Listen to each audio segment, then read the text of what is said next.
Episode 187 of the HHH Racing Podcast is brought to you in part by the Adelphi Racing Club. Adelphi Racing Club, offering a truly personal racing experience. Looking to own thoroughbred racehorses and win at the highest level circuits? We're not just a syndicate, and our members aren't just investors. We are partners. Experience the Adelphi difference. Join the club today. Contact us to get a taste of the Adelphi experience and come hang with us this Saratoga meet. And now let's start episode 187 of the HHH Racing Podcast.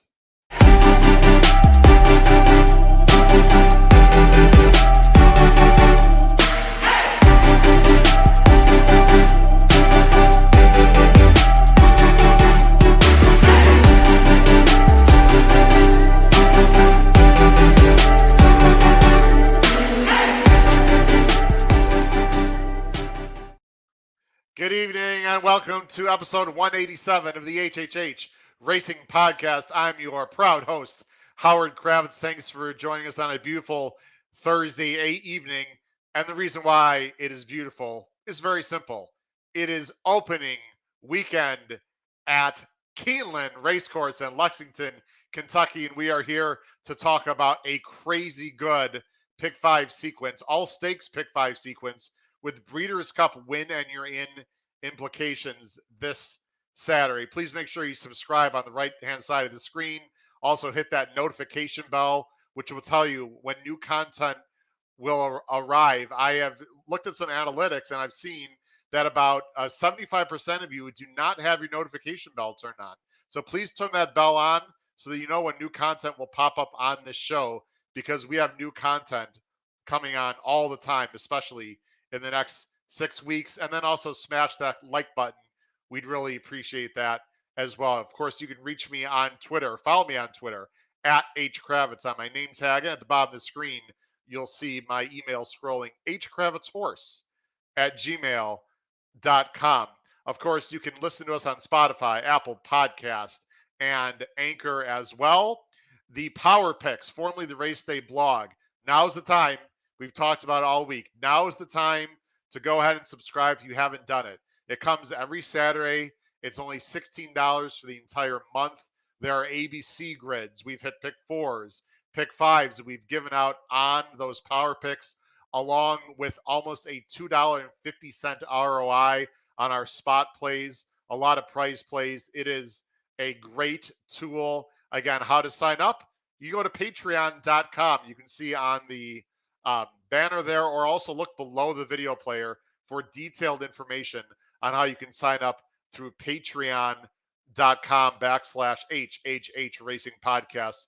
Do that right now. And you can get more details about not only Power Picks, but a lot of other things about this show if you go to our website, hhhracingpodcast.com. Very simple. We have a fantastic lineup coming up, not only tonight, but this Saturday. We are live 4:30 to 6 p.m. Eastern. Again, 4:30 to 6 p.m. Eastern this Saturday for live coverage of the three grade ones at Keeneland. Our live shows have had thousands, literally thousands of viewers. We get to see your reaction live, my reaction live, talk about these huge races leading into the Breeders' Cup. Check us out Saturday right here on the HHH Racing Podcast, 4:30 p.m. Eastern. And finally, before I bring on my co-host, I'm very proud, and I talked about this Tuesday and also mentioned this on Twitter.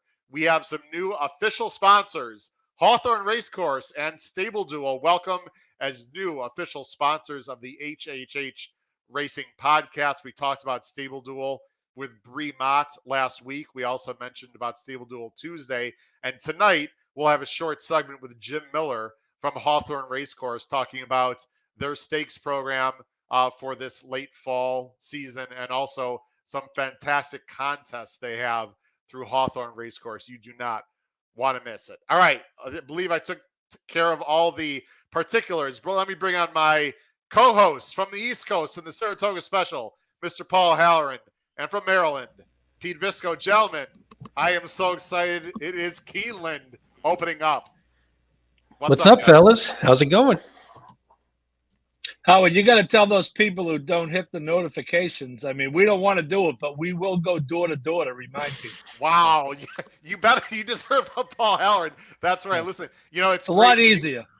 When you if have I show up, analytics. I'm going to want a coffee or muffin or cocktail or something. All right, Paul, if you don't have your notification bell on, Paul will come to your house. He's got the HHH Racing Podcast private jet. He will fly all across the country to make sure you got that bell on. That's the great thing about YouTube. I can find a lot of detailed stats. Guys, we don't want to mess around tonight. We're going to jump right in to the handicapping of the late pick 5 at Keeneland on Saturday. It's an all-stakes pick 5. It's races 6 through 10. It does not, and we'll say this a few times, guys, it does not end with the last race. It actually ends with the penultimate race on the card, which is race 10. Guys, this sequence is fantastic. And to help us guide through the late pick 5 is a gentleman. He's been on this show before, but it's been a minute. He's very popular on YouTube. He throws great content out there. He's from Minnesota. He is known as the Derbyologist. Let's bring him on, Mr. Craig Johnson. Craig, great to have you on the show again. How are you, sir? Great. And yes, opening weekend of Keeneland racing as it was meant to be, Howard. Have you been there, Craig? Have you been to Keeneland before? Yes, I've been to Keeneland a couple of times, only once for live racing. Been to the library many times, though, and gotten some good resource materials, and have been to the Keeneland September sale. So, yes, definitely some good experiences at Keeneland.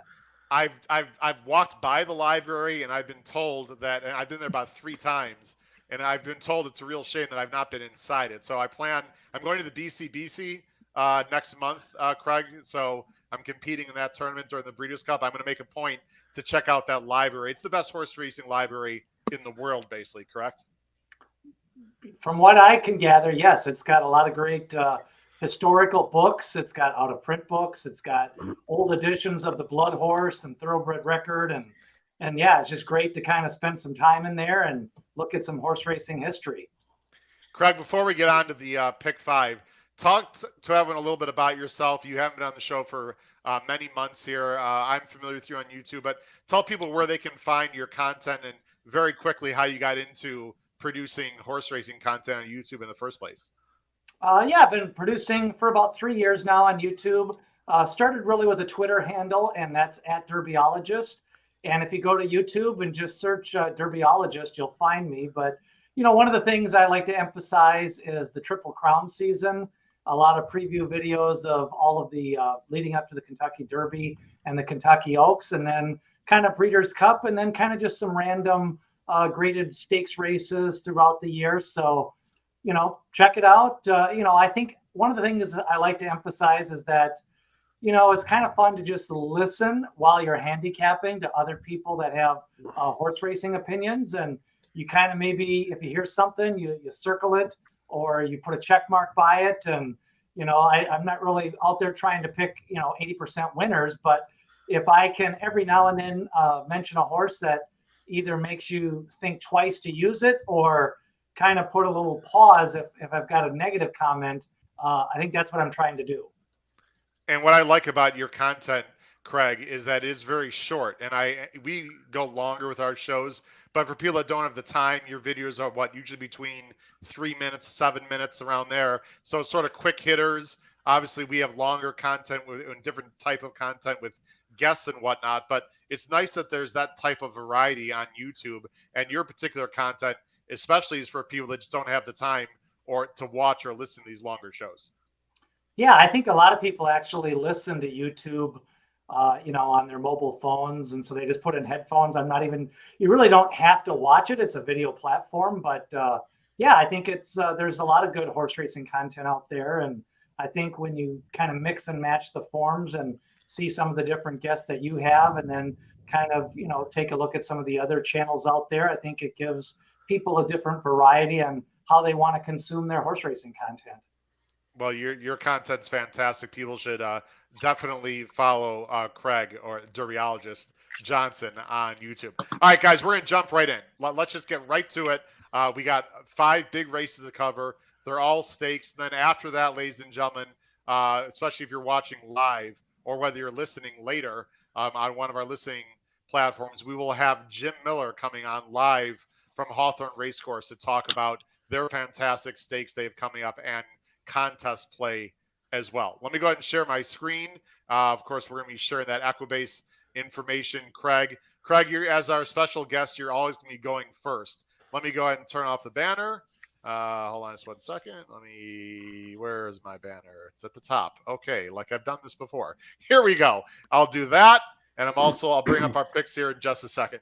Ladies and gentlemen, the late pick 5 on Saturday opens up with the Woodford Stakes presented by FanDuel. It's a grade 2, $350,000.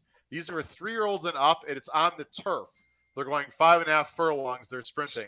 And there is a name, Craig, that everyone knows very well. One of the stars of the day in this 9-horse field. The huge morning line favorite, number 4, Golden Pal, Wesley Ward, Irad Ortiz. He's fast. He's one of the best turf sprinters in the country. He'll be pointing to the Breeders' Cup. And as I bring up my picks, let's see if Craig Johnson is going to start us off with the big favorite, as we're going to see. And Craig is not. He's saying, oh, no, Golden Pal. I think you're going to get beat this Saturday. You are going with the 8-horse, and that would be, I'll put it on screen here, Charcoal at 15-1 morning line. Talk about this horse, Craig. Yes, I wanted to talk about Charcoal here. And of course, Golden Pal is definitely going to be 4-5, maybe even 3-5. But when I started looking at Golden Pal, the last time, I think there was some people that were kind of questioning. He kind of held on late winning that race. But, I noticed he took back a little bit in that race. I think he's going to be more forwardly placed in this Woodford Stakes, which means if you when I was looking at Charcoal, I didn't want to go with the obvious contenders to beat Golden Pal. I wanted to kind of get a little bit of an outsider because I thought if Golden Pal could be beat, I wanted to go with a little bit of a closer. And I think Charcoal's best races are when he comes a little bit further back.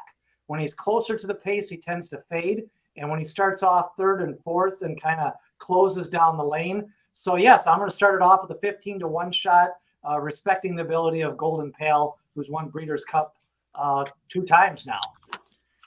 Craig, is this more a matter of you don't think Golden Pal is going to be cranked up, or do you think the trip is just not going to work out for Golden Pal? I'm just hoping that the trip doesn't work out for him. I think Charcoal has ran against all of these horses, and I think he's going to be the one that kind of floats up because he's been more inconsistent. He's got a little bit dirtied up form. So I'm just hoping that he can work out a better trip than Golden Pal, and I'm hoping he can lay about 4 to 5 lengths off at the half-mile pole. Got it. Let's go to Paul. And Craig, you have a friend in Paul Halloran, because Paul Halloran has been saying for weeks that he thinks Golden Pal might be tailing off a little bit. And Paul, at least as of the last few weeks, said he would bet against Golden Pal a month from now. And Paul, you're betting against Golden Pal again, or not again, but before the Breeders' Cup with this Flavian Pratt ridden, Mark Cassie trained Catamosto, the 9-horse. Yeah, I feel silly only taking a 10-1 shot to beat him, where Craig has a 15-1 shot. I feel like I took a chalk horse to beat him. Yeah, I mean, there's a few stats that don't go this horse's way, but I do think he ran pretty well last time. I mean, I think we all agree Big Invasion is a very serious turf sprinter. That's Right came out of that race. He ran like 6th. He came out to win the Turf Monster at Parks a few weeks ago, which wasn't a loaded race, but still is always a pretty good race. I think Golden Pal, as Craig mentioned, I think he is best when he just goes. And I think Artemis City Limits could cause him just enough troubles. That horse is pretty fast, and, he may not be able to beat him to the turn, but, he might make him go faster than he wants to. Hey, look, as Greg said, he's going to be 4 to 5. He might be 3 to 5. I'm looking for an alternative, and I will go with my guy Flavian as the alternative. Pete, you and I are not messing around in this race. I really wanted to bet or not bet. I really wanted to pick against Golden Pal, but Pete, I mean, even when he's the last race, you can make the argument that he was 85% what he usually is, and I don't know why. Maybe he is tailing off. This is just a horse that I'm just not trying to beat here, and you're not either. No, and I think, I think if the field would have came up a little bit deeper, a little bit, someone else who just looks on paper like it would be in his class, then I agree. Maybe it would be a good time to take a shot against him. I just don't know if this is the crop that can do it. Now, again, if he does come up short, and if, like Paul said, Artemis City Limits does go out and sort of contest him and sort of wears him down early, then of course. But Golden Pal, if he runs his race, and again, if this was another track, but he loves Keeneland, 3 for 3, as you could see, it's obviously his preferred distance. So he's got so many factors going for him that it just seemed like a tough one to take a shot this time. But again, I don't begrudge either Craig or Paul, because maybe this is the time. Maybe Golden Pal is on the downswing, and this is the one you catch him, because you can definitely get a price. And if you can hit something in the pick 5 to knock Golden Pal out, man, you're already starting off with a bomb potential payment at the end of it. So I don't begrudge anybody for trying to do it. I just didn't like anyone enough to try myself. Well, and that's the big question to me in this sequence is how, if you think Golden Pal can lose, how deep do you go? Because you are investing, you don't want to invest too much money to try to beat Golden Pal unless you just think he's on the way down. Guys, I've got Gear Jockey second. I've always been a big fan of this horse. He won for me last year at Kentucky Downs at a price, and he's been a little bit up and down this year. I'd say he's been a bit disappointing, but there's a few things I like about this horse, guys. Rusty Arnold, as I'm sure all of you know, cranks up for Keeneland, and he's a very good trainer. Keeneland is like his Saratoga, or whatever, Baffert, San Anita, whatever you want to say. If this horse is going to run a big race, I think it's going to be on Saturday. He's very capable. He's not as good as Golden Pal, but he has run big numbers in the past. And Craig, I sort of like your point about Golden Pal would be beat off the pace. I think Gear Jockey is going to sit that great charcoal kind of trip, like right off the lead. And who knows, if things work out, maybe Gear Jockey can run a big race. Get Saez on, by the way, who has not been on him very much. I like that angle. They've rested him up. Guys, it almost feels like this is Gear Jockey's Breeders' Cup to me. So I'm going to be using him fairly strongly, actually, as a B. Of course, all of our A, B, C picks will be on our power picks, of course, that everyone can subscribe to. I'm going 4, 5, 6. Last thing we'll mention very quickly, Oceanic, guys, I have no idea where that last came from, the last race at Colonial, but he got 100 buyer. I mean, if he can somehow replicate that, he's a factor. I'm not sure he's going to. He's very much of a one-number type right now. But I don't know. These turf sprinters can get good all of a sudden. I'll throw them in the mix, but I think it really surrounds around Golden Pal. Hey, Howard, other quick thoughts before we move on? Pete. Yeah, I was just going to say, I had a really awesome stat on Gear Jockey. Rusty Arnold, in the money in turf sprints at Keeneland, 22 for 22. So that goes for your little underneath trifecta. Hold on. That's a pretty amazing stat. Yeah. Forget the PPs. Can you say that again, Pete? Yep. In the money in turf sprints at Keeneland, Rusty Arnold, 22 for 22.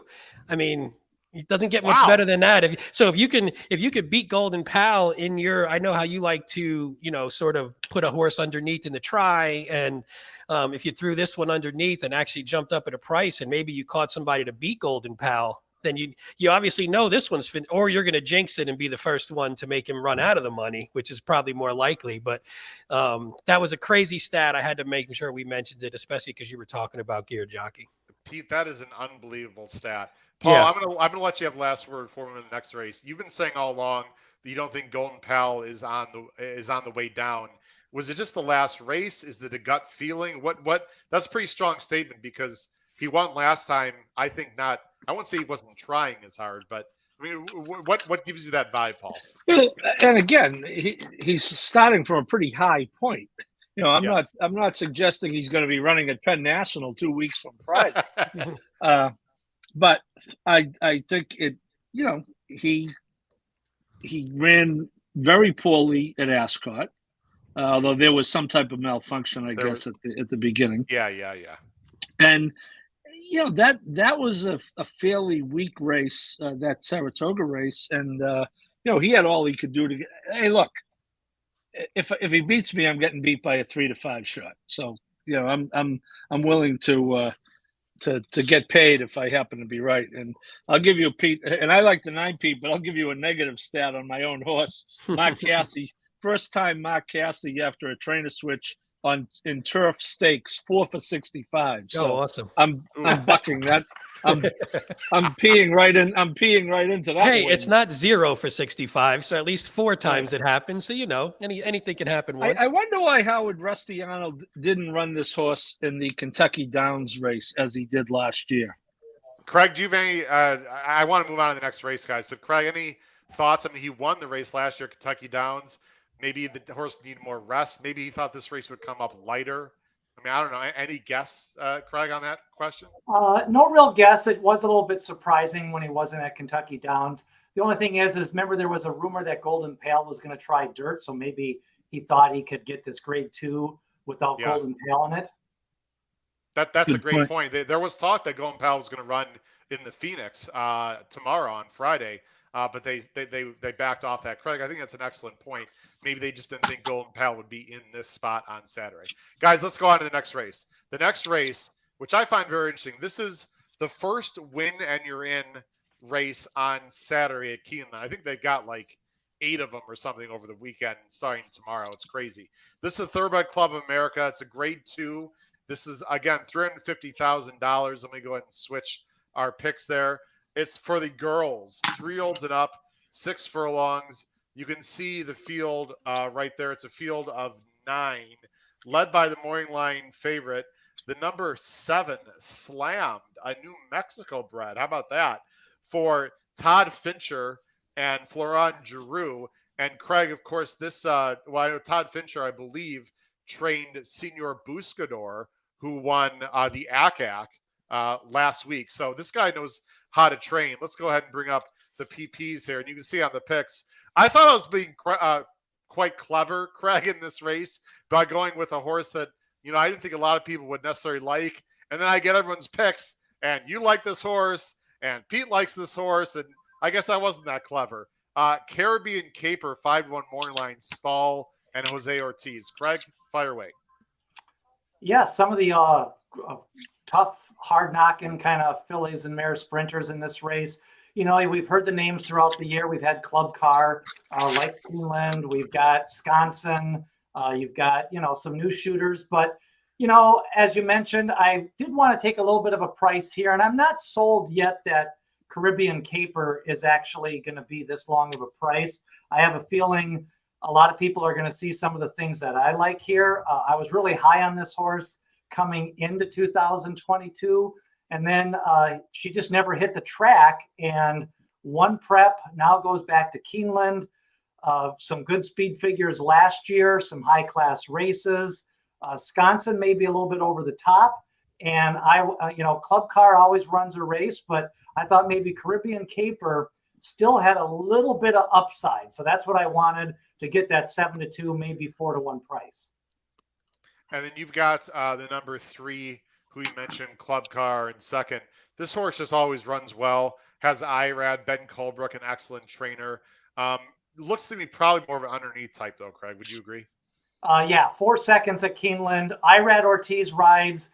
Does have some sneaky speed if nobody wants to go on with it. So some of her pace fractions, that was the other thing I noticed too with Caribbean Caper, is that if you look at the time form pace figures based on her numbers as a 3-year-old, there's still maybe a chance that she could pop a new top here and be competitive with this group. But I do think Club Car could have the lead at the half-mile pole.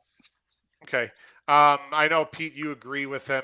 Paul, actually, let's talk about the 2 a little bit. Pete, you and I both have this horse in second. Matthew Chamorro just mentioned that she actually broke through the gate last time, and it's not mentioned in the short comments.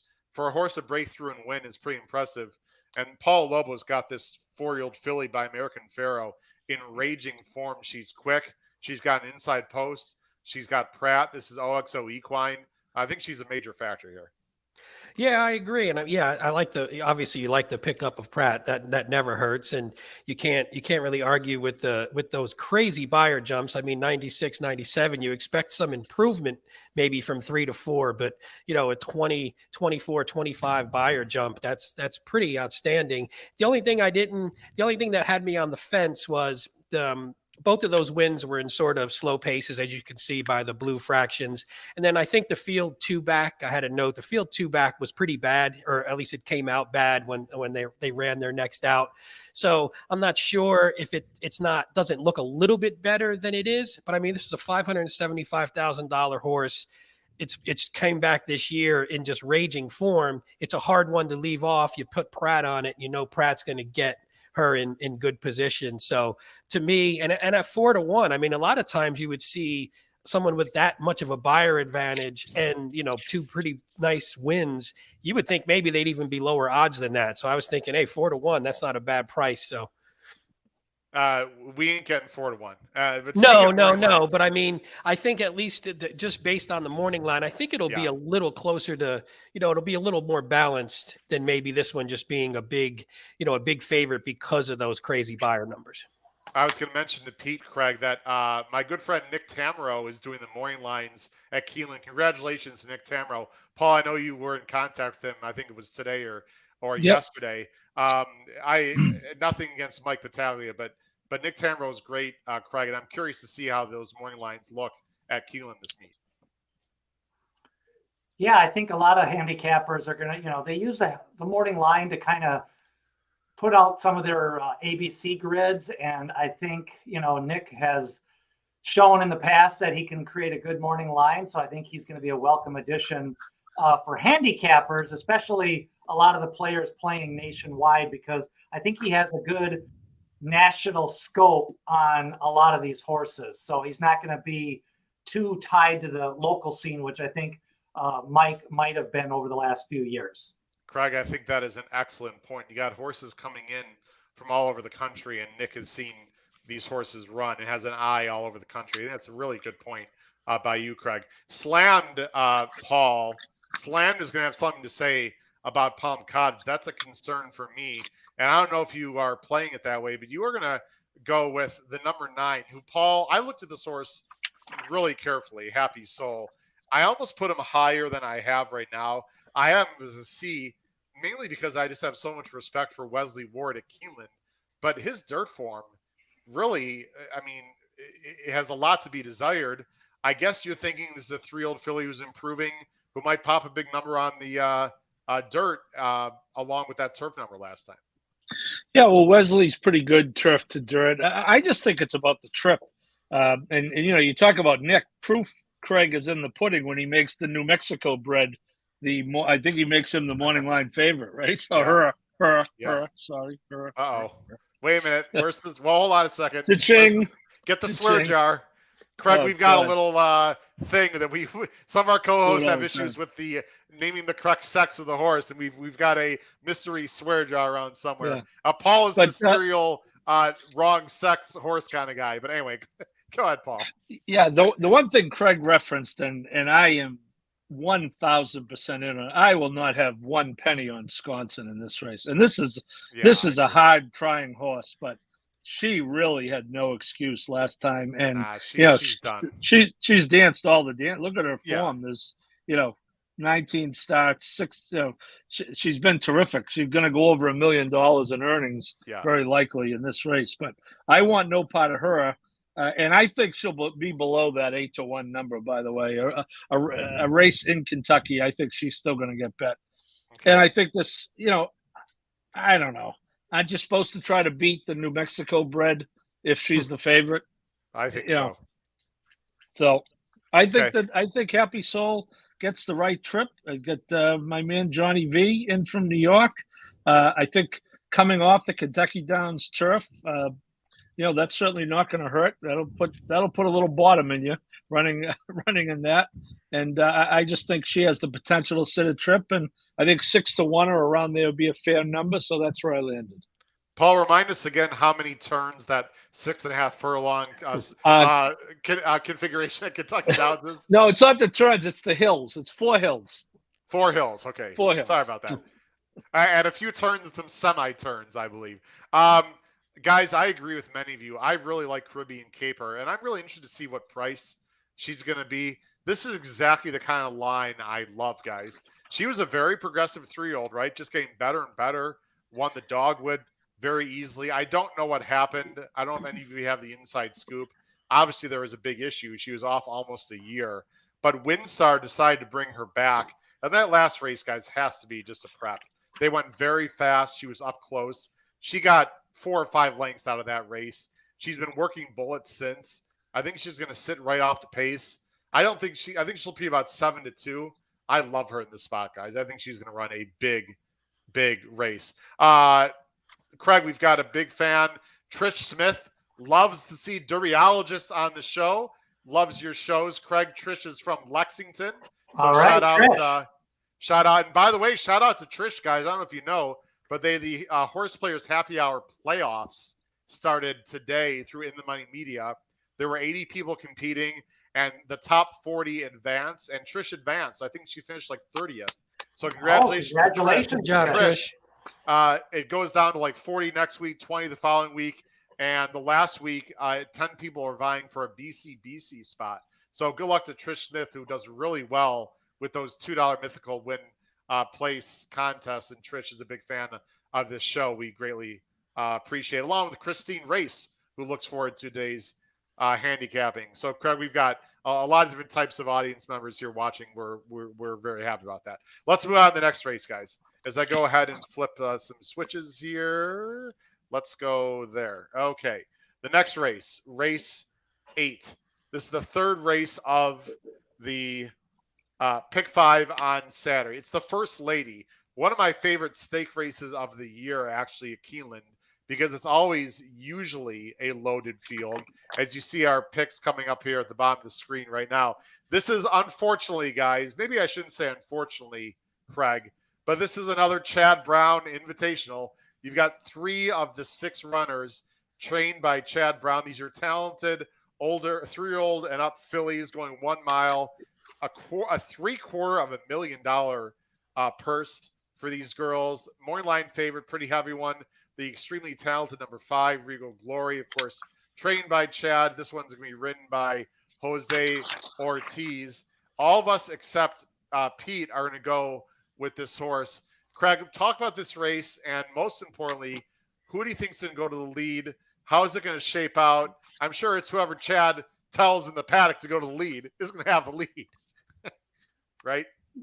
Yeah, it's kind of a little bit of a jockey's race. I think we saw at Saratoga, Chad Brown was able to get 2 or 3 winners at that meet over 5-6 to 1 by just kind of going wire to wire with horses that people weren't expecting to go to the lead. So you've got In Italian coming off a big effort, wire to wire in her last race. And then you've got Technical Analysis, who probably consistently has shown the most speed.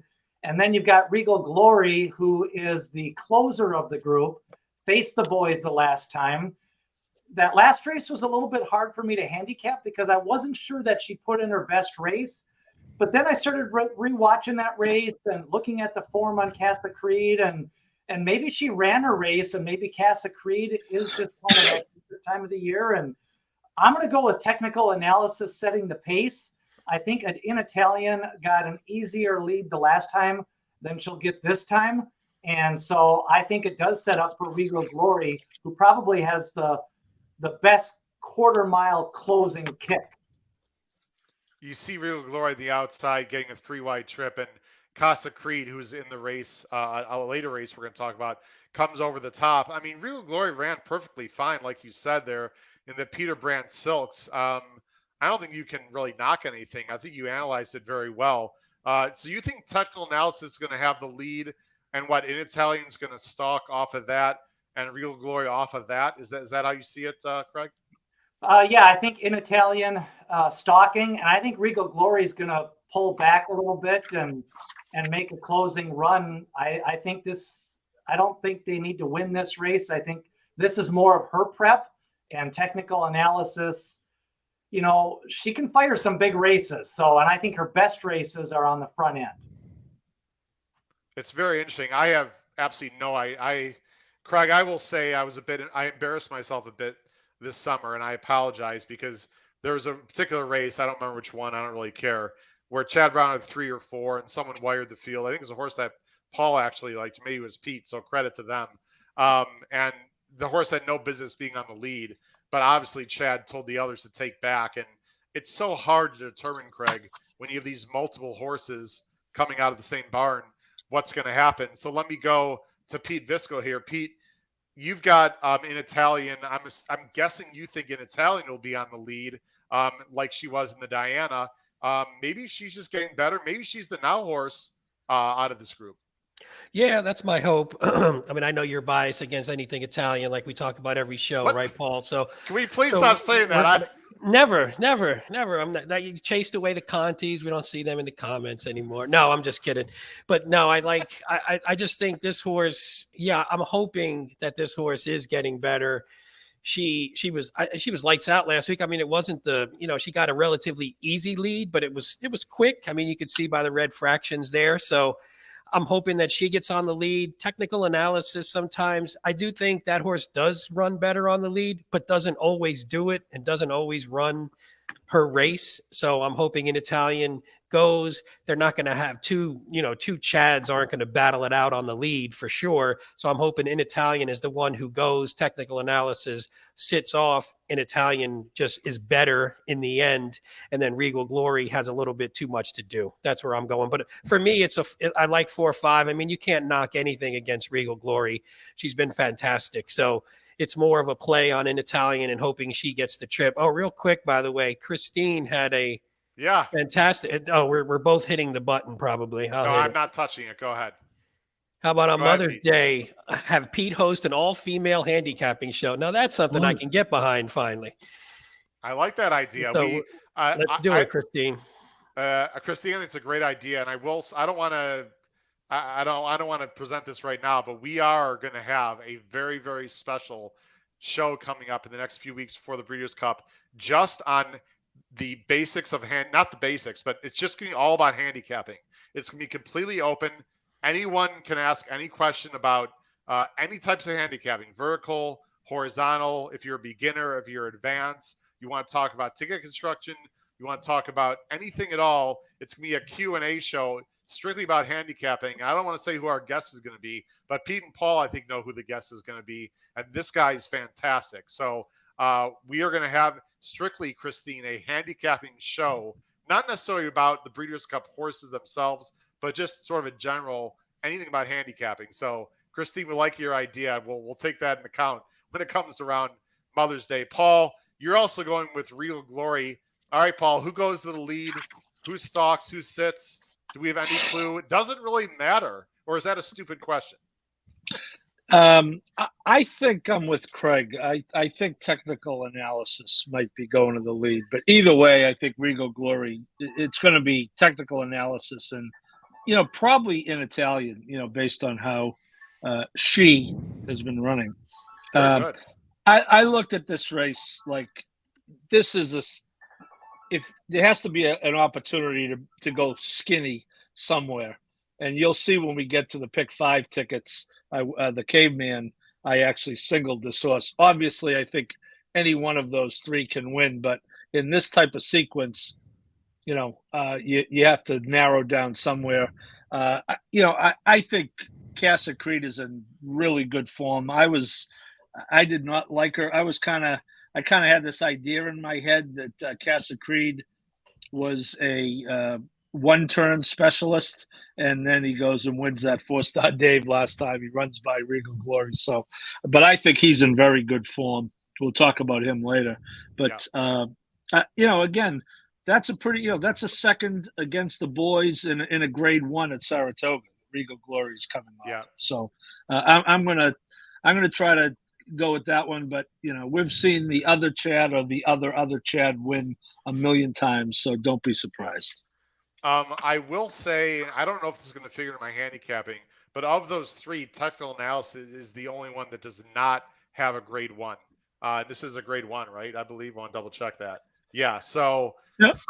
Guys, I just want to say it that I don't think technical analysis is as good as the other 2, but if she walks on the lead, that would not shock me whatsoever. So Yep. I really do think an Italian's going to have the lead, guys. And I think Technical will be right off it. And I think Real Glory will be making the last run. I think Real Glory is just the most talented horse. Is she tailing off? I don't think so. And I would consider going to the Breeders' Cup Mile with this horse. I don't know if she would have a chance. But when we look at the boys' race coming up, I mean, how much worse is she than the horses in that field? And those are supposedly the best milers we have here in the States. So I don't know. I think Regal Glory is really good. I'm going with her on top. There's really not much else to add. Although, if I don't mention this horse, I'm going to kick myself. Guys, Princess Grace is a C. Okay, because you know what's going to happen.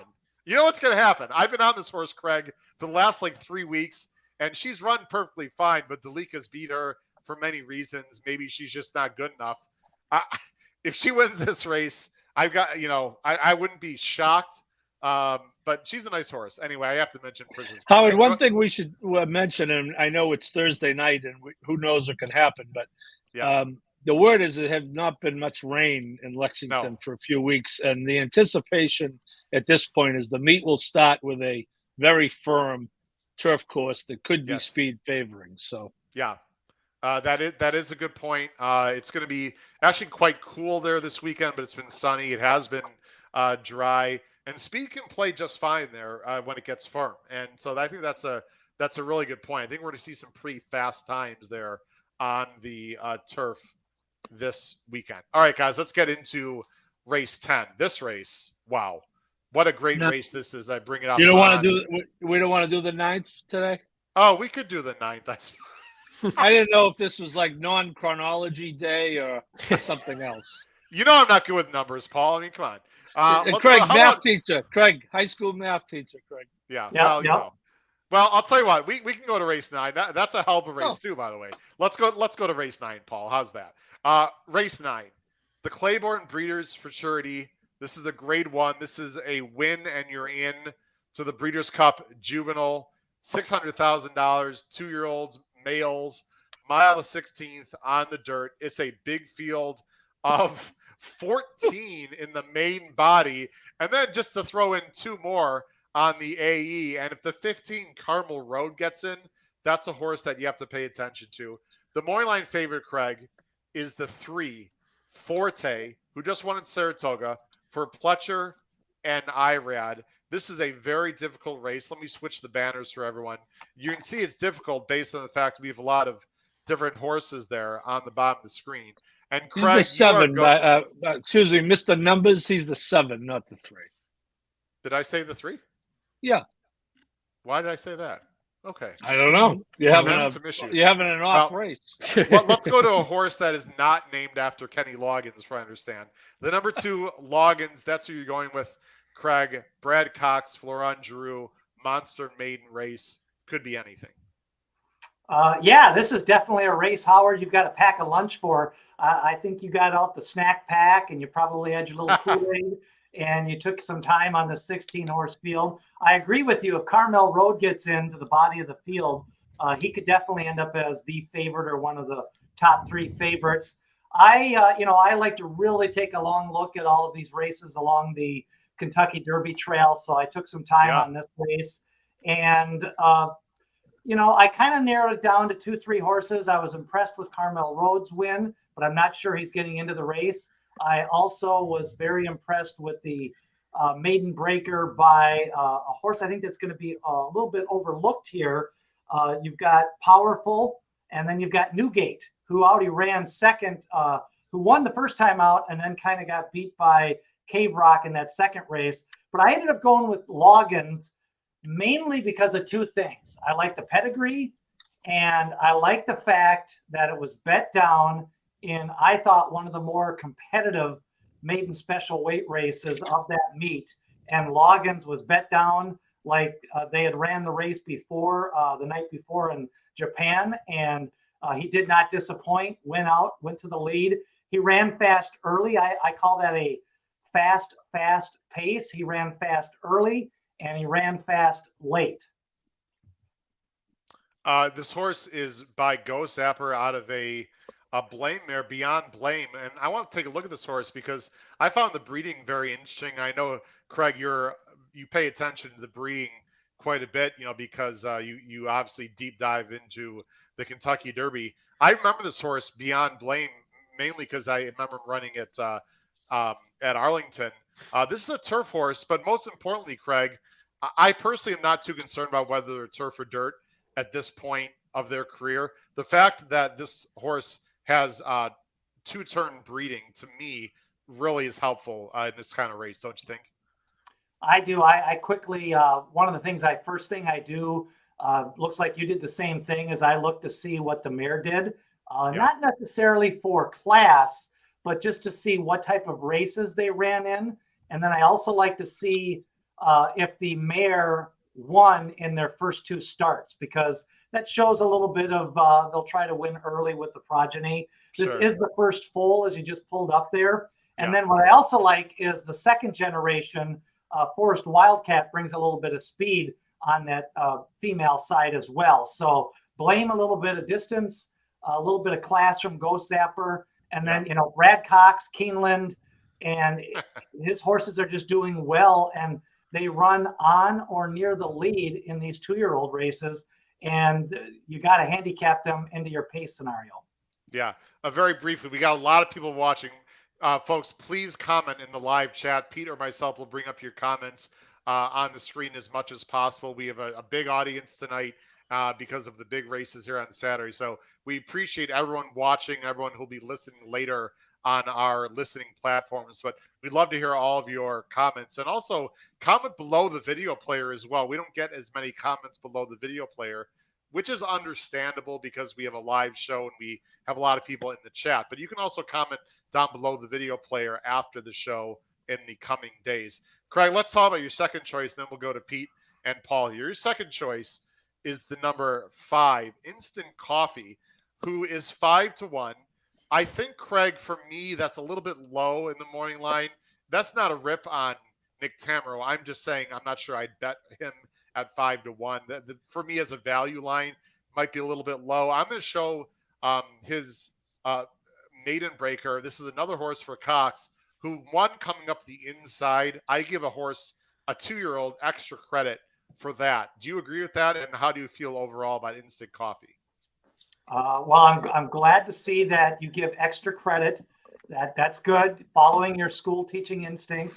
Yeah. And that was one of the more loaded Saratoga races of the meet. And, there were some horses that were bet down in that race. And then that was one right after the race. Everybody said, how did they let a Brad Cox first-time starter go off at 14-1? But as you're showing here, was in position and then kind of got that rail trip out of the one hole. And, basically the field got a little bit spread out on the turn. So I thought the fractions were good. I was very close to picking Instant Coffee as my top selection. I just could not get past that speed figure on the, my top choice, the Ghost Zapper progeny. But yeah, sure. Instant Coffee, there's Loggins, maybe a little bit better speed figure, but Instant Coffee, I think, ran against maybe better horses. I do want to mention this horse right here at W Hill came back and won, guys, on Sunday, beating a nice 2-year-old horse called Certified Lover Boy, partially owned by yours truly. So that was the coupled entry. It wasn't the fastest main race, but it was a main special weight. And this 4 did come back and win. So I think that's important to note. Also, any other thoughts on this race, Craig, before I go to Pete and Paul? Forte is a big fade for me. I'm always against sloppy track winners. So I will be fading Forte on all of my multi-race wagers. Okay, very good. Guys, we're going to go a little bit quickly here. Pete, you and I agree, sir. I like this horse a lot, but I'm going to let you talk about Lost Ark. And who did Lost Ark? Guys, I'm being a bit coy here. This is Lost Ark's maiden score, and look who Lost Ark beat. That's right, Certified Lover Boy, who was on the lead, and it was a pretty fast pace. And when I saw Lost Ark win, I was like, wow, this could be a nice horse. So I sort of like Lost Ark to win, Pete, just so I can say that I partially own a horse that lost to a Grade 1 horse. So anyway, I like it. I like it. That's my angle. That's like in sports. Angle, that's like in sports when you say, yeah, we don't mind if they win the title because they beat us, so we could say at least we lost to the title. Yeah, I get that. That's whatever half-assed, whatever lets you sleep at night is good. Yeah. So Lost Ark. The one thing I like, I mean, as you can see, just on paper, those were two pretty dominant performances. Now the buyers didn't come up super, but there was an improvement, and I do like the buyers for what they are, but the biggest thing to me was I sort of liked when you look into the breeding, I think this one's only going to get better the longer they go. I mean, the dam is 39% wins in dirt routes, and that wasn't like 3 out of 10. It was out of, I think, 29 or so starts. And this horse is a half to Nest and Idol, who both obviously love going a little longer. So, I mean, that's some pretty good pedigree right there. You see the stride here. You see just sort of burying this field and pulling away. So I think this one just might have a ton of talent. I think the longer they go, the better. So I just feel like this one is primed, and there is some speed in this race. So I feel like if the speed, especially if there's a ton of, I mean, if you look at time form, there's a lot. I don't even know how many of those are 100 plus time form. It looks like 8 or 9 or so, 10, well, maybe even more. Yeah, so Frosted Departure's got speed. Loggins won't be slow. Confidence Game wants to be up close. Bourbon Bash is definitely going. Yeah. Newgate is definitely going. Fantastic again will show some speed. Two Phils has speed, power. Good Heart has got the 12-hole with Gaff Leone. Two Phils with Loveberry and Ravelli. You know they're going. I mean, what is powerful to do? He's got to go to something. They all have to go. This thing could completely fall apart, Pete, in my opinion. Yeah, and that's what I'm hoping for. And I think this one could sit off. It doesn't matter. I think this one could be a little bit further back, especially if it does heat up. So I just and then you get Pratt again. Pratt's going to work out probably the best trip. So I'm all in on this. So it's the only thing I didn't like. I saw a stat. Pletcher is 4 for 27 with 2-year-olds on the Keeneland dirt. So maybe just for some reason he doesn't have success there, but it only takes one really good horse to sort of turn all those statistics upside down. So I'm all in on this one. And I loved when I saw the 6-1, because this was one I handicapped at no morning line odds. And I was like, I have no clue what the odds are going to be in this race. I was completely clueless. When they make the morning line on this one, God bless them. By the way, Pete, perhaps Lost Ark, a very good stable duel use. At 6-1, will very much so. Quite as much money. Very much so. And the other thing I want to mention to everyone who's listening, this race ends mid-stretch. This is the first line finish, and you can't be that far back, Craig, as you well know. That first line finish, they're going to have to make their moves on the turn. They can't wait till the top of the stretch. I know that hurts closers in general, but I think it's a bit counterintuitive, Craig, because that means they're all making earlier moves and it could heat up the pace. So it's a little bit tricky, right, Craig? It seems to be. It seems like you really have to make your move going into the turn. Yeah. And I don't want to be hung out wide. So Lost Ark is going to have to tuck in early, but I think he's capable of doing that. And I think he could work out a pretty good trip. I guess I'd be more afraid if I was Carmel Road and he gets in, or Powerful, because they have to send. Yeah, actually, if Carmel Road gets in, I almost think that would help Lost Ark, but that he could get squeezed also if all these horses from the outside coming in. I don't know, a lot of things. Paul, you've been very patient here. What do you want to add? You've got Instant Coffee and then Lost Ark, and then you have the 3 who we haven't mentioned. Honed, who finished second last time to Curly Jack. Although my opinion, Paul's that race sort of fell apart. The favorites didn't run well. I'm not a huge fan of the Iroquois, but you could do worse than Honed at 12-1.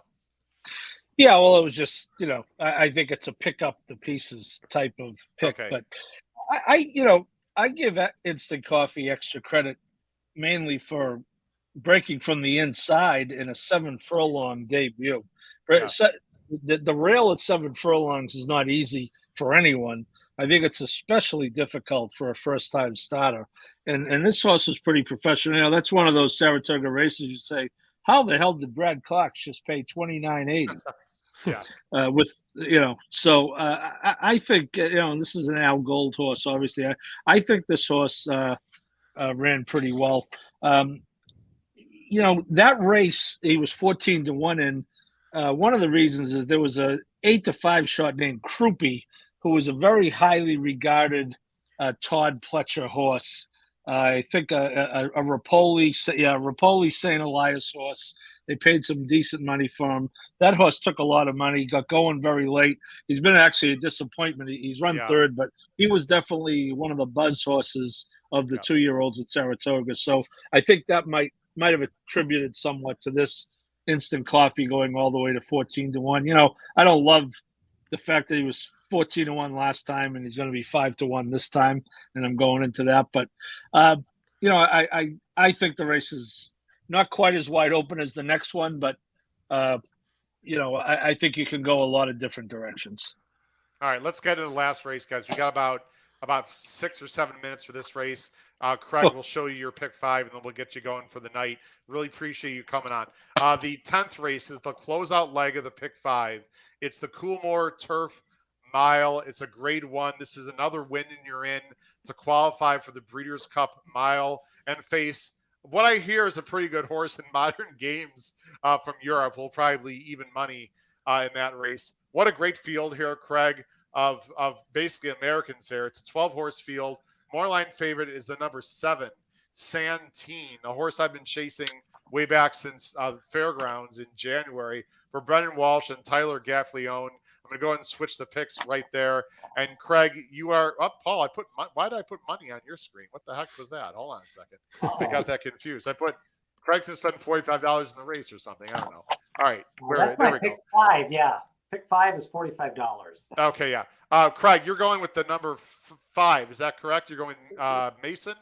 Am I correct? Yeah, how I looked at this race was, you know, I thought Casa Creed was coming off a big win the last time out, but that was with a smaller field.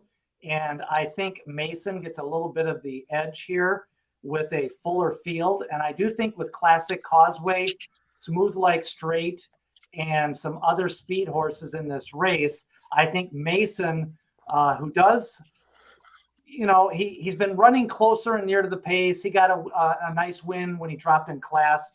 But I think they're going to take back here and try to close late. I like the recent workouts. I like Flavian, and I like Chad Brown, and I like the 12-1 price, especially, you know, he's been bet down a little bit the last couple of races. I guess I'd rather take one final shot here with him at 12-1. Go ahead and quickly talk about Santine and the number 12, who's a price shot in this race, Set Piece. Can you just touch on either one of those, Craig? Yeah, you know, Santine was more just, you know, I think he fits at this level. I think he's going to get bet down. I'm not sure he's going to win. I kind of like him more as a fade to win, but I think he can be in the money. But the Set Piece, you know, that's more of a horse for course. I like the outside post position.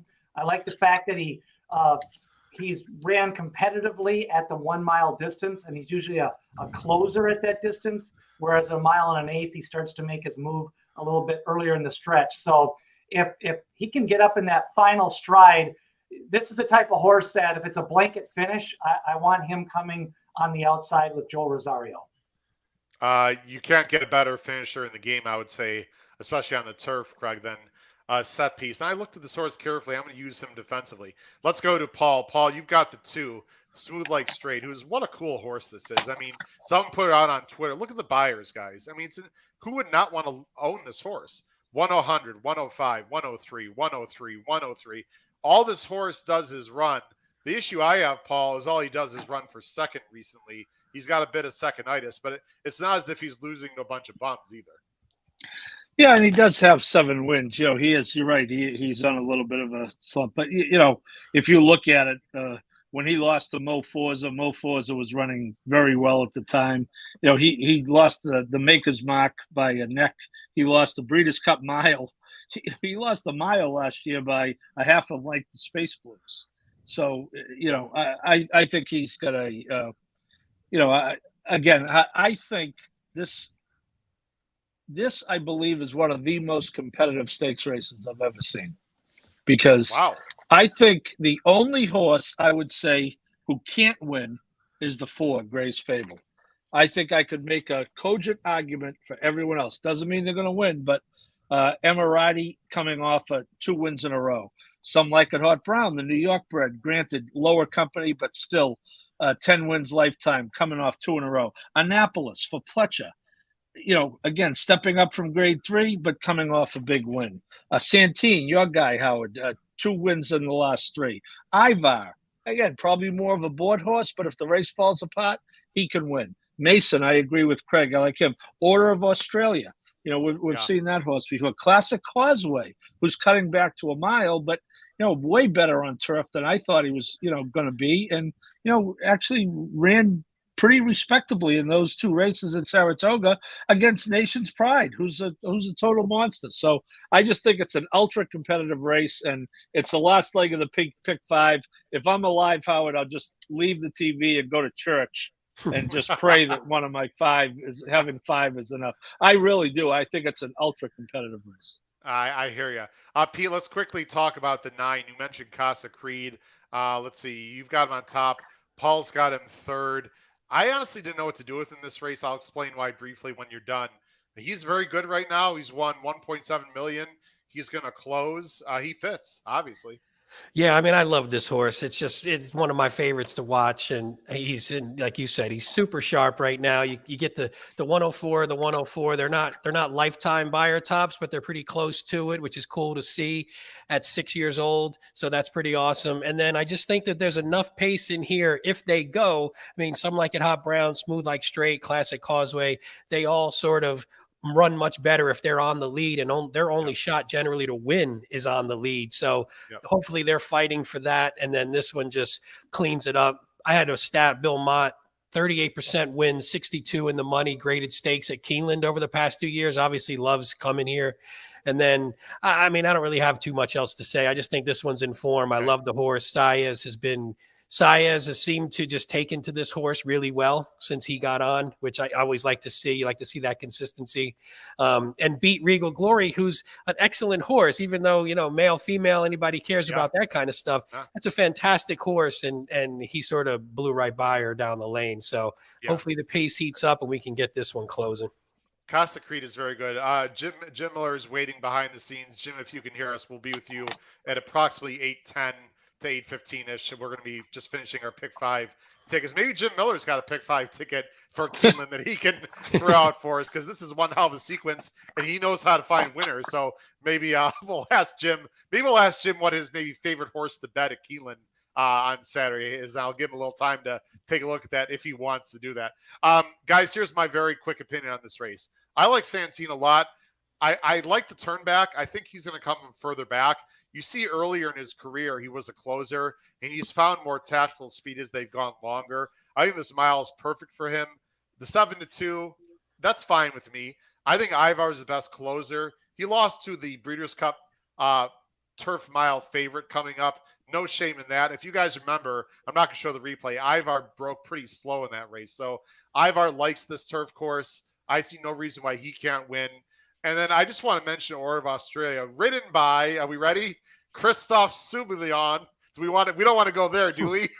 Paul, what are you doing, Paul? Don't elbow me, Paul. Look out. Anyway, by the way, Christophe. I'm doing my Sonny Leon. I mean, my Christophe Soumillon impression. Paul, don't get us in trouble. Jim Miller's not going to come on the show if we're not nice to each other now. Christophe Soumillon, by the way, had a fantastic day on Arc Day. He's an excellent rider. I don't know what the hell happened. We're not going to get into it. Anyway, he's a very good rider. This horse can run well. Aidan O'Brien's not going to ship over Order of Australia for S's and giggles, guys. I've got this horse 3rd. He should set a nice trip. I'm fascinated to see what he does, and his form is certainly good enough to win this race. Guys, let's get on to the pick 5s, and we'll bring on Jim Miller. Guys, we're going to go through this pretty quickly, all right, if you guys don't mind here. Let me go to Craig's pick 5. Let me take this off the screen. There we go. Okay, so Craig, we have to read this because, of course, we have people listening, Craig, later and can't see the screen. Craig's pick 5, 4-8 with 1-3-4 with 5 with 1-2-5 8-10 with 5-7-12.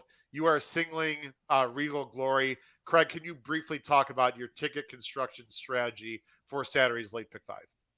The way I looked at this pick 5 was I could either single Golden Pale or Regal Glory.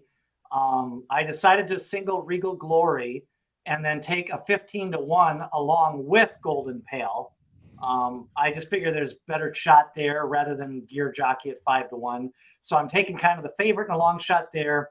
Singling Regal Glory. For me, the spread race is the Breeders' Futurity, mainly because I think there's a lot of speed. So I tried to include a couple of potential closers there in case something goes wild. And then the last race, basically, I kind of just threw in a couple of shots. And then, Santine, I like your cutback angle, and I think he could be tough at a mile. So I actually think his price is going to float up to like 4-1, 9-2. Okay. And so, yeah, that's the type of horse I don't want to miss it, or I don't also, if set piece blows it up. I do think we'll get 110-1 in the sequence. So I included a couple of those. But yeah, my spread race is the Breeders' Futurity. Fantastic. Craig, any final thoughts? Again, remind people where they can find you, and then we'll let you go for the evening before we talk about our pick fives. Really appreciate you being on the show. Final thoughts, Craig, about Saturday or anything else? Yeah, I thought it was a great card on Saturday. I think, always take a look at the cutback horses in these mile races, and then also handicap that Breeders' Futurity for pace. I think that's how you're going to solve that puzzle. I agree. Craig Johnson, we really appreciate you being on the show, sir. I still look forward to meeting you in person, maybe at Canterbury next year. As I know you live in Minnesota, but good luck on Saturday and good luck with the Breeders' Cup. Thanks for coming on, Craig. Have a great night. All right. Have an enjoyable evening. See you too. Bye-bye. See you, Craig. All right. Thanks to Craig Johnson. Did a great job there as always. Check him out on YouTube, guys. He's fantastic. Pete, your pick five. You've got 4 with 1, 2, 4, 7, with 4, 5, with 2, 3, 7, 10, with 6, 7, 9, $48. You are singling on the front end. Yeah, just go with the single of Golden Pal, and it's one of those where if he gets upset, then you turn it roll it into the next pick 4 ticket. I like an Italian, so I went with an Italian and Regal Glory. I mean, it's hard to throw Regal Glory off a ticket. I agree with what Craig said, that the Breeders' Futurity is really the spread race. I think my first ticket was a lot deeper in that race, but I had to cut back to get under the 50. But I think going, when I actually do my own ticket, I'll include definitely a few more there. And even the last race, I mean, I think that one, I agree with Paul. When I looked at it, I was like, oh my God, this is fantastic. Usually you see these horses spread out in graded stakes across other tracks, not necessarily all knocking heads during the season in one race. And I just fascinated by that one. But, I sort of like Casa Creed a lot, so I'm going to stick with him and then not go too deep to keep the ticket reasonable. I forgot to mention, I like Casa Creed the horse. This race feels much tougher than the last race. I know Real Glory's good, but as a whole, like Paul said, there's like 8 horses that can win. So I know Casa Creed can win, and Pete, I wish you luck. I hope he wins for you. I just think this is a much tougher spot than last time. I just want to but it's also tougher for everyone else in it. So very much so. I mean, in the end, that's what you have to weigh against. Absolutely. Paul, you're going 4, 7, 9 with 3, 8, 9 with 5, 10 with 2, 3, 6, 8, 9 spreading mostly in the last race. Uncle Howard, of course, keeping it under $50 for you. Uncle Cheapo, yes. Uncle Cheapo. Yes. That's right. me. I'm thinking, I want to have a chance to hit it if Golden Pal gets beat. So I actually took 2 horses to beat him, which isn't, a great strategy, but I'm not a caveman player anyway. You look back to that last race, Howard. Craig is obviously a very sharp guy. And, I don't purport to be the smartest guy in the world, but I didn't get here yesterday. He and I, between us, have 8 horses, and we don't have one common horse. That is amazing. That's crazy. Wow. So, okay. I mean, the race that I would have to go much deeper on the ABCs is that Futurity. I'm only 2 deep in that race just because of, the restrictions placed on us by our cheap uncle. So I had to keep under 50. So, and I did single Regal. In a caveman situation, I would single Regal Glory. Okay, let's quickly go to my ticket, guys. I'm going 4 deep to try to be Golden Pal. Might be stupid. I'll say flat out. I don't like turf sprints, and one of these days he's going to get beat. I don't know when. Maybe it's the Breeders' Cup.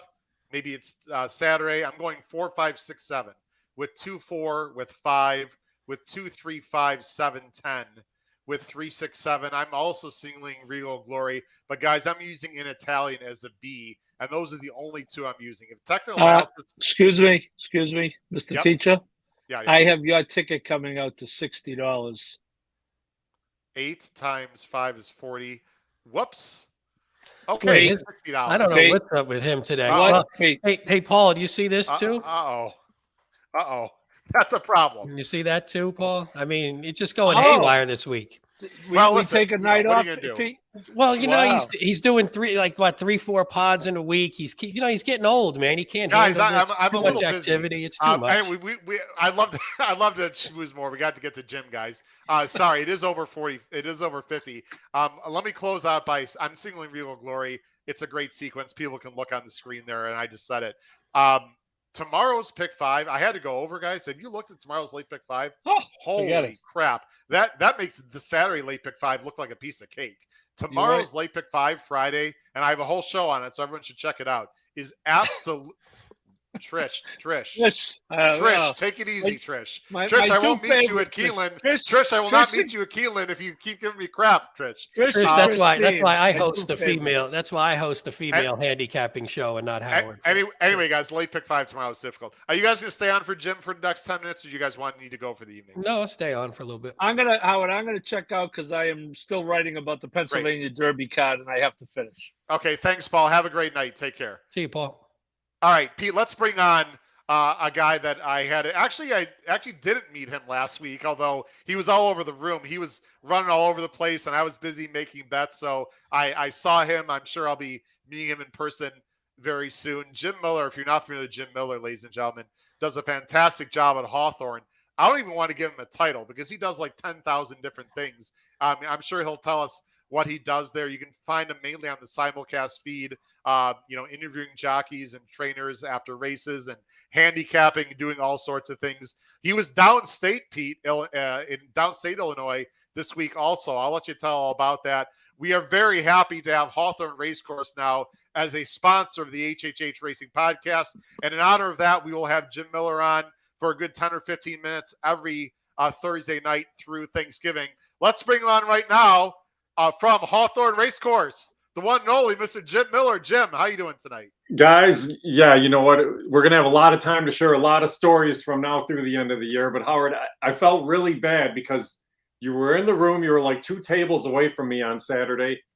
I never knew what it was like to try to fill 4.5 hours on YouTube when we were doing this handicapping invitational. There were times where they're tossing to me, they're tossing somewhere else. People are running all over the place. You almost run out of breath by the end of the show. But I'll tell you, it was a cool contest. I was a little surprised, Howard, you played in it, so we can talk about this briefly. I was surprised the winning total wasn't much higher based on the contest and some of the results, that the winning total was just over $4,000. But what did you think? Well, obviously, we just suck as handicappers. I mean, the best handicappers in the country, and as you know, I don't have to tell you, Chicago always represents because Chicago is loaded with handicappers. It was really weird, Jim, the contest, because the total was technically 4,900. We don't have to get into all the details. And I was actually sitting at Chris Larmy's table, who finished second but finished first. I just think the races were tough. There were some big favorites that didn't win. The last race, a lot of people were against the Grand Motion horse. I'll admit, I like the 6. I can't recall the name. I think the Ken McPeak horse who just didn't run Encourage. Yep. And it was just one of those weird situations where the total wasn't as big. But congratulations to Chris Larmy and also to yourself, Jim, and Emily and Nancy and everyone who put on a great show for the contest. Jim, very quickly, let's talk a little bit about yourself. We have a lot of experienced handicappers to watch the show. We also do have a lot of new fans of horse racing that may not be too familiar with the Hawthorne simulcast feed and yourself. So very briefly, just the snapshot, the Cliff Notes version of what you do at Hawthorne and how you got into horse racing. All right, super Cliff Notes version. 30 years in the industry. Started actually at Arlington Park in 1993 in high school. I was 17 years old the first time I was on the air at Arlington Park. So it was one of those things where I looked a little bit older than I was, but I started at a very young age. So 27 years doing on-air analysis. I moved over to Hawthorne after the end of a minor league baseball career full-time in 2000. I've been at Hawthorne ever since. And it's one of those things, like you mentioned, among the jobs, it's on-air analysis, which is my favorite thing. And I don't ever want to give that up, of course. morning line odds maker, backup track announcer. I've served as a clocker, a jockey agent, an owner, horsemen's relations. I'm the treasurer of the United States Trotting Association, the president of the Racing Industry Charitable Foundation. And as you saw, I decided to cart it 5 hours down to DuQuoin State Fairgrounds on Tuesday to call 13 county fair races, where somehow miraculously, guys, I'm looking down on the racetrack and here comes Robbie Alvarado riding by on a racehorse, getting ready to ride some county fair races. Unbelievable. Awesome. By the way, Chris, you're going to see comments at the bottom of the screen, Jim, as we're, of course, we're live. Christine Race wants to mention that you were great. Christine, thanks for watching the Hawthorne Invitational. I'm assuming, Jim, that everyone at Hawthorne was very happy with the way it turned out. When I say that, I'm talking about the production quality on YouTube. Yeah, and I'll tell you, it's one of those things. There's so much that goes into it. So it was really nice to have good guest hosts. Nancy Holthus and I have worked together for a very long time. We've been friends for 30 years. Bringing Emily Gullickson on board has been a really good thing because she's an experienced contest player. She's a very smart woman in the industry. She knows a lot of the players as well. So having her doing those interviews was something that was really top notch. And what you find out is when you're doing things on the fly, like we noticed, we had a schedule of races. Well, we knew Gulfstream was going to drag. Belmont was going to stay on time, and it turned out that those two races actually flip-flopped. So you're going on the fly, but when you have a production team behind the scenes that is just really ready to go, and you have professionals that are able to just kind of make that audible and do it very quickly, they were able to do so. It turned out to be a great show. It is on our YouTube channel at Hawthorne Racecourse. So if you want to watch, even if you want to watch it just kind of pieced together, it was really cool to have cooperation from the other racetracks that participated for these races, allowing us to be able to show those races throughout the course of the day. And then just seeing kind of the progression and all these excellent players. I mean, Howard, you saw the room. Like you mentioned, you have Hall of Famers, you have NHC champions, you have tour champions in there. It was a stacked group. And I'll tell you, the leaderboard moved quite a few times, and it was one of those things where it came down to the last race, but it was a really fun contest. Yeah, and then there was me in the room. I've had a few nice scores, but anyway, we don't want to talk about. Howard, we don't want to talk about me. Can I ask one quick question to piggyback off what Jim was talking about? Jim, from a preparation standpoint, how's a day like that so much different than maybe what a normal day is for you? A normal day for me is I'm getting ready in the morning. I'm going over to Hawthorne, and I'm also in charge of making the call of on or off the turf. So I go and walk the turf course in the morning before scratch time, so about 4.5 hours before races. Walk the turf, get a feel for where we are there, go over the scratches for the day, make any final changes to my handicapping, and then on a draw day, which is our Sundays, I'll get ready for anything that has to do with the draw. Otherwise, it's just kind of last-second prep on my handicapping end of things. On a day like this with a contest day, it was a little different because I was having to pre-record all my in-house stuff the day before with the hopes that we didn't have any scratches. So I pre-recorded all of that. Then you go through the preparation and just meeting with everybody to get ready for the show flow and get ready for what you want to do throughout the course of the day. And for those of you that watch the Hawthorne Signal, a lot of times it is. I'm a one-man show at times, and Hawthorne's under construction right now. So there's days I'm running from the 5th level of the press box all the way down to the turf course so I can do a hit on the turf course and try to give everybody a little bit of an experience of what's going on behind the scenes as well at Hawthorne, and just kind of let everybody know that, hey, we're out here, we're back, we're racing for a year straight for thoroughbreds and trying to bring everybody kind of back to the signal too. Jim, maybe one time you'll let me go on the turf course and I will use a going stick like they use at Keeneland and see how deep the grass is there. But anyway, Jim, let's get on. There's two main topics I want to talk to you about specific to Hawthorne. One is the fantastic stake schedule that they have there that you guys have. And the other is the contests that are coming up, especially at Thanksgiving. I'm going to go ahead and bring up the Aquabase of this weekend stake race. It's the Illinois Princess Stakes. I'm going to bring it up.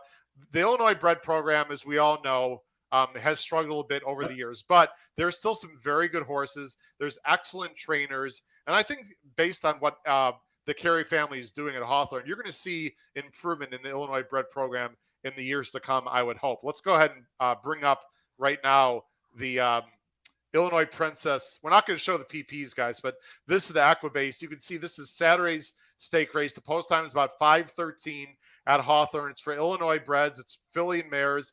Nice purse to $75,000. They're going a mile 16th on the turf.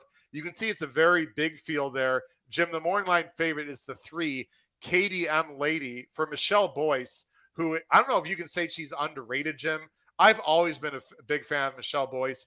Julio Felix in the saddle. She's this horse is 3-1 morning line. Jim, how do you see quickly for people that might be interested in betting that race? How do you see it developing on Saturday? I had an incredibly hard time making the line on this race only because Katie Milady is the horse who figures wise is very tough. But the last time this horse raced was in this race last year, and it was a second place effort. But like you mentioned, Michelle Boyce, she is an absolutely tremendous trainer. Off the layoff, she wins at a 30% clip off a long layoff. But she's got two in here, and the one you have to watch out for, I think, is her other one. That's the 6-horse Cat Attack. Cat Attack is a horse that has a little bit more of a recency edge. Horse that won over this Hawthorne Turf Course earlier on in the meet. And guys, we haven't had a whole lot of rain here in the Chicagoland area over the course of the last month. So the Hawthorne turf is very firm. When this turf course is very firm, speed holds very well over the course of the turf. Yes. So you want to look for some of those that can show some speed. Lip Liner can show speed. Cat Attack's probably a little bit of a stronger horse in here. But guys, you talk about very good trainers here, and they have Illinois bred horses. Trainer Chris Block has two in here. He has Beyond Proper. He has the horse on the outside there in Trail Ridge Road, who's lightly raced. This is a guy who has won with Illinois bred horses, open horses all across the country for graded stakes races. And that's what makes this race even tougher.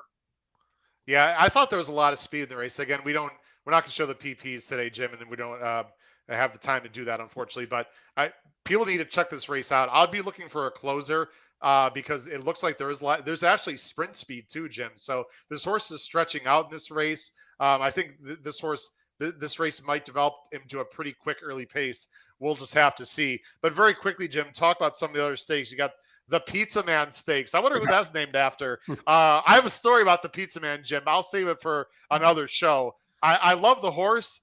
Let's just say I didn't like that he won that day. I'll just leave it. I'll leave it at that. But anyway, then you've got the Powerless Stakes, the Lightning Jet. I mean, you guys have stakes all the way beyond Thanksgiving for Illinois breds. And there are some very good ones. One that came to mind back in the past, Pete. Pete, do you know a horse called Polar Expedition? Won the Bluegrass at Keeneland. Jim, I don't know the year. I think we're probably not that far away from ages. I don't know. I've never asked your age. Yeah, that's Hugh Robertson trained horse. Yep. But Polar Expedition, right, won the Bluegrass at Keeneland as an Illinois. He was a speed horse. Wire to wire, I believe, correct? Yeah, he was a speed horse. He was a very cool horse. We're definitely going to have to talk about the Pizza Man because he's near and dear to me because I did have a short stint working for Midwest Thoroughbreds. So I know a whole lot about the Pizza Man. So we'll talk about that maybe in the coming weeks. But yeah, the one thing about the stakes program, guys, that we do want to mention, you're right. Illinois is trying to rebuild right now. You don't have Arlington Park. You don't have Sportsman's Park. Hawthorne is lifting the load.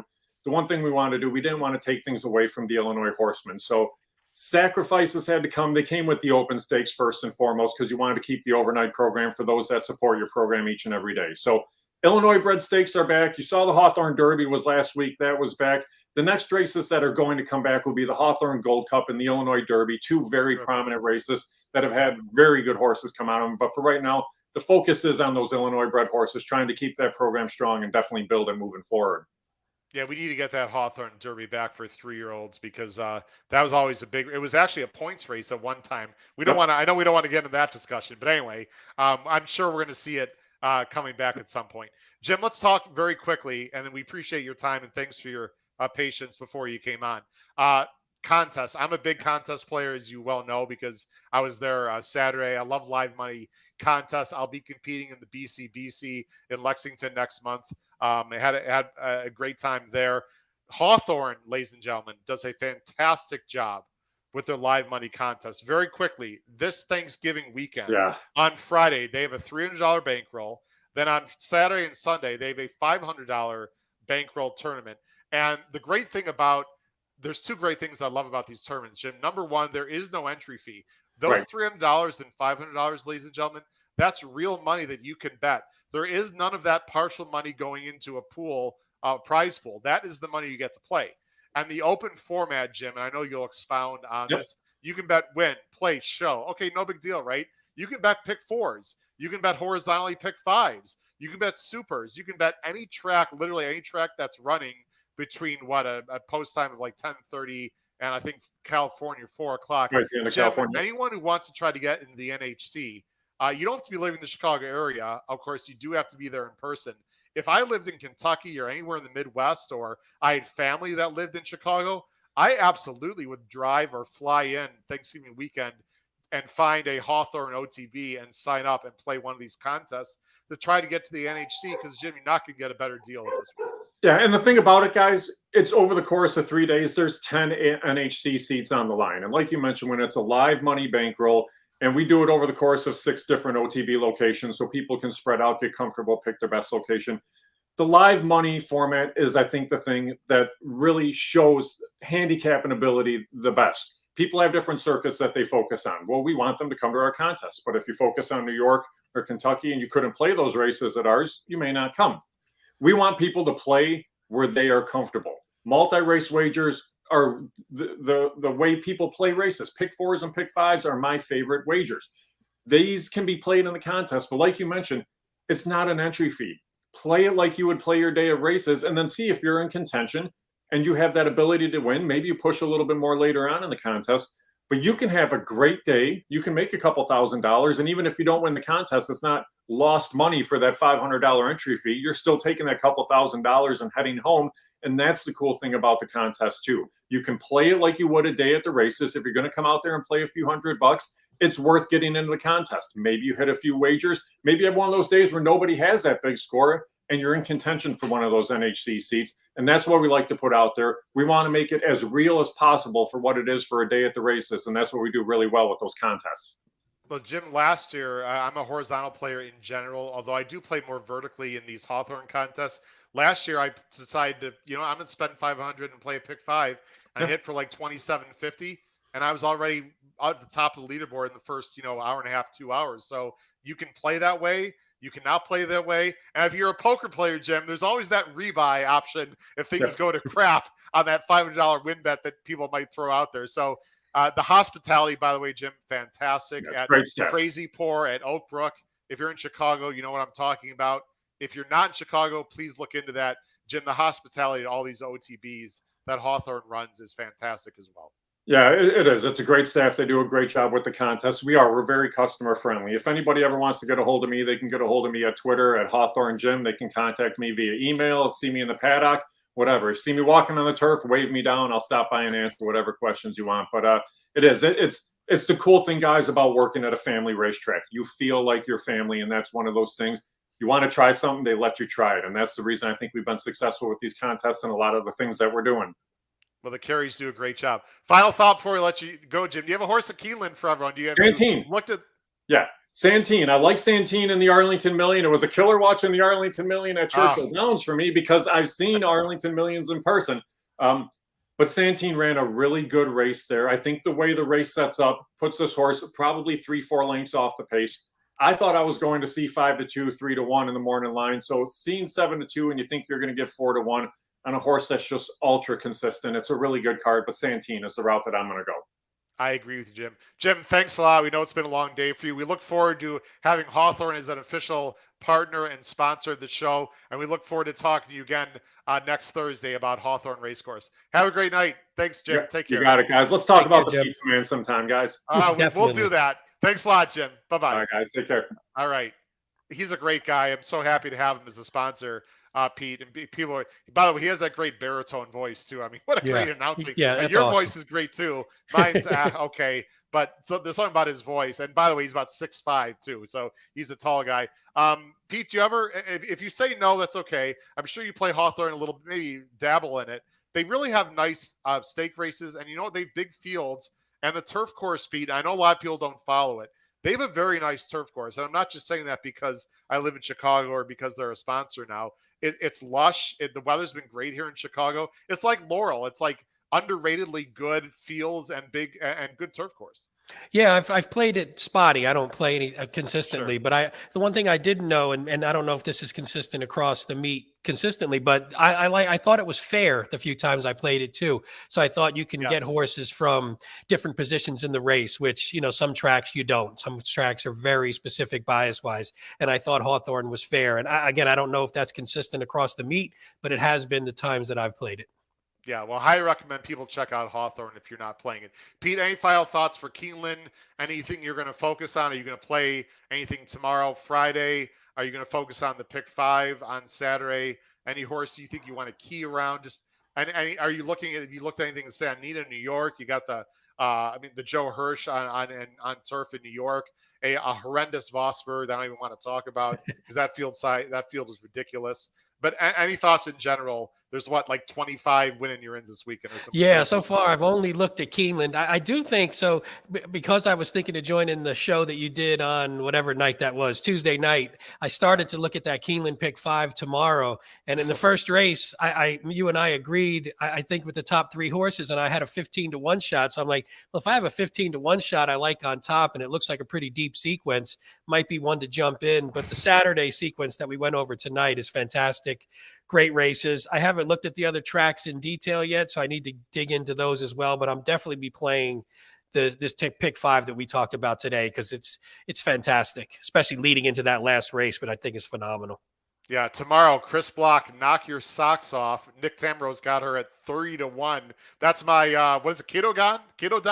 Was that your turf Kiddo horse? Don, yes, Kiddo Don. That's my Kiddo Don of the weekend. Although with Flavian Pratt on board, I think she's pretty more like 15-1. But that would be a nice horse. That's in the Jessamine, by the way.